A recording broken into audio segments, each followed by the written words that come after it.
Question: how do you stage a battle scene that features three aggressors who have never been pitted against each other on film before? Well, if you're the team at Game of Thrones, you're in luck, because although there is no one battle that's configured quite like the Loot Train attack from this Sunday, that's a ridiculous name, film and TV history is full of creative ways to tackle each one individually. All you have to figure out is how to fuse them together into one giant Frankenstein monster battle. Now that's a fucking name. In fact, all cinematic battles work this way, like a great oral tradition that continually builds on and reconfigures what came before. The DNA of one battle lives on in the battles that follow, and you can see that DNA everywhere in the Loot Train attack. So much so that I think you could essentially reconstruct this sequence with other movies. What? Listen. Earthquake. I love that this battle starts with the thunder of Dothraki horses arriving before they do. You can find that same effect in both 300 and Troy.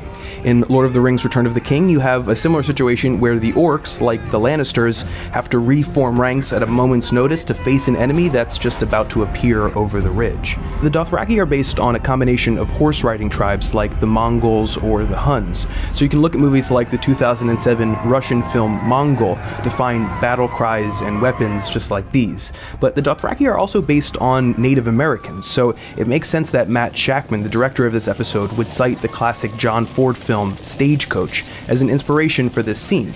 And clearly the landscape is nodding to Monument Valley in Utah and Arizona, where Ford set many of his famous westerns. And you do have a few shots that are completely unique.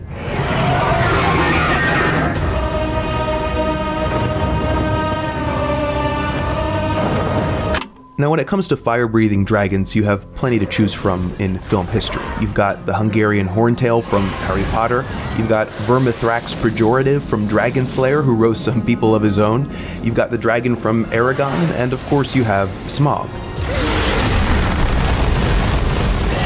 All of these no doubt influence the depictions of Drogon in this scene, but I think there's a few other sources that have an even greater influence here. In terms of the devastation that Drogon visits on the battlefield, the clearest analog I can see is the helicopter and napalm attacks from Apocalypse Now. In fact, in The Hollywood Reporter, Shakman cites this as another inspiration, and some of the shots are uncannily similar. I mean, this is just a beautiful mix of practical and digital effects. And it's not only the napalm. The point of view shots of Daenerys on Drogon's back are a lot like the POV shots from the helicopters in this scene from Apocalypse. On the ground, you'll find some similarities to the first scene in Gladiator, where the Romans rain down fireballs and fire arrows on the Germanic tribes. Ridley Scott does a great job of depicting the chaos of a battlefield on fire. Of course, Shakman and crew can't resist adding their own flair here as well, with a few soldiers literally roasting in their armor. Game of Thrones isn't just citing from other properties, it cites from itself too. Though this wonderful handheld long shot featuring Bronn making his way across the battlefield resembles the Lubezki camera work in The Revenant and even Children of Men, I think the real touchstone is this long shot from the Battle of the Bastards last season. Director Miguel Sapochnik crafted one of the best sequences in the history of war cinematography, and it's certainly worth drawing from. The last thing that Shakman cites explicitly is Saving Private Ryan, no doubt an inspiration for any war filmmaker these days. Here, Thrones mimics that effect when the real sound fades out and we focus in on the shock of the commander as he surveys the field of carnage. Finally, the ending of the scene plays out like the end of the fight against Smaug in The Hobbit Battle of the Five Armies, when the dragon goes up against a man with a giant arrow and gets wounded. As you can see, in filmmaking like this, there's barely anything that's new.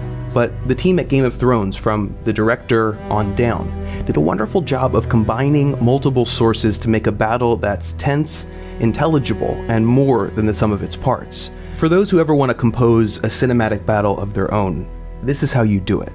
War cinematography is like language. Most of the words have been used before. That doesn't mean that something new can't be written.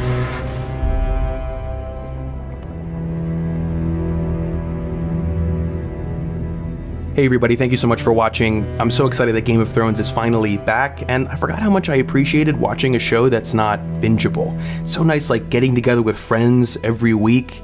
don't get to do that much anymore, and I'm really enjoying it. Anyway, this episode was brought to you by Squarespace. If you want to make a website and you want it to be a really easy process, Squarespace has some beautiful award-winning designer templates to choose from that makes the process so simple. It's got 24-hour customer service, no upgrades, nothing to install, no patches ever, and picking your domain name is really easy. You can start your free trial at squarespace.com, and if you use the offer code NERDWRITER, you can get 10% off your first purchase.